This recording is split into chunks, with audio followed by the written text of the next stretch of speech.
it going today? In today's tip, I thought I'd share with you an interesting way to practice the A major pentatonic scale, and that is to use two connecting runs, which are both root 6 and root 5 patterns. And it allows you to break out of that sort of standard box 1 for the major pentatonic scale that you learn backwards off of the first fret. You generally learn that pattern as soon as you've learned the minor pentatonic pattern. So to stop you sort of being confined by that box, I thought I'd show you these two runs. I was practicing it earlier with a jam track against just one chord, which was an A major. So just the one chord that was being looped around, and I was just running up and down that scale, repeating certain bits, trying to make it sort of fit the backing track. And I do think it's important, especially for myself, that when I practice scales, they're not just a pure fingering exercise, they're also a musical exercise in either phrasing or, I suppose, musicality would be the best word for it, just to try and make it fit the backing track. Now, I wasn't really playing any licks there at all, I was just running the scale. So the scale is what I want to show you. So let's get going. I want to show you the root 5 shape for this, and then of course you can move it to any key.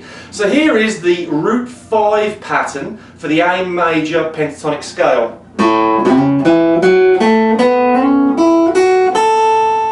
So what we're going to do there is I'll put the tab on screen. We've got our root note here on the open 5th string. Then I'm going to slide 2nd fret to 4th fret on the 5th string. Then I'm going to grab 2 to 4 on the 4th string. Then I'm going to grab 2 to 4, but this time grab that 4th fret on the 3rd string with your 2nd finger, because we're going to slide that finger up. So 2, 4, slide up to the 6th fret.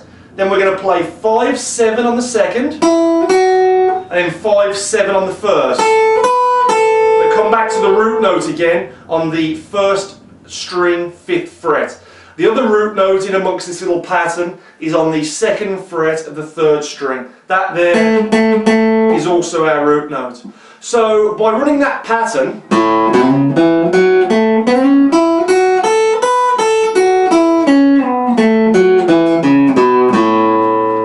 we can run it up and down, but try and make it fit the backing track and also repeat certain phrases. So for example, once you get to a root note, i.e. on the 2nd fret of the 3rd string, just mess around with that root.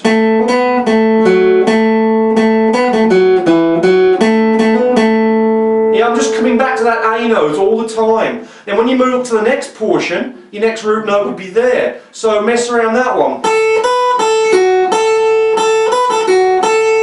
And once you get a little phrase going, repeat it a couple of times.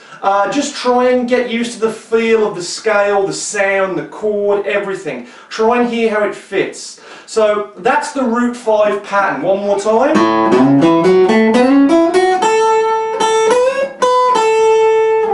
So there's our root 5. Let me just zoom out now because you'll need to see more of the fretboard, and I'll go and show you the root 6 pattern. So let's look at that in the next section.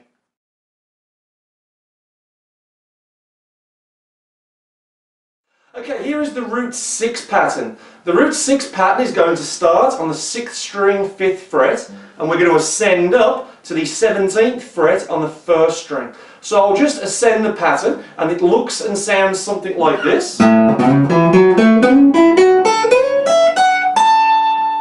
Descending the pattern.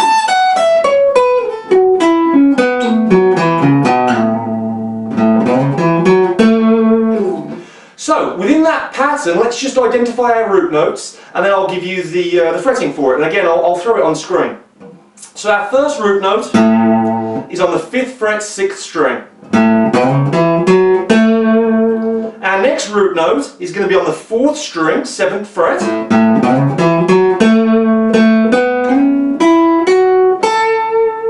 Our next root note is going to be on the 10th fret of the 2nd string.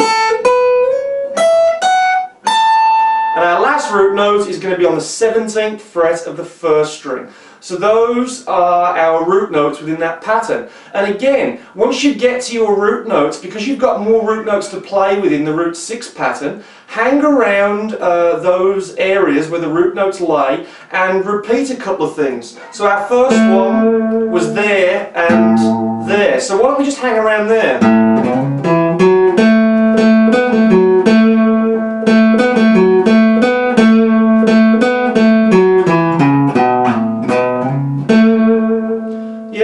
Now we can keep ascending up.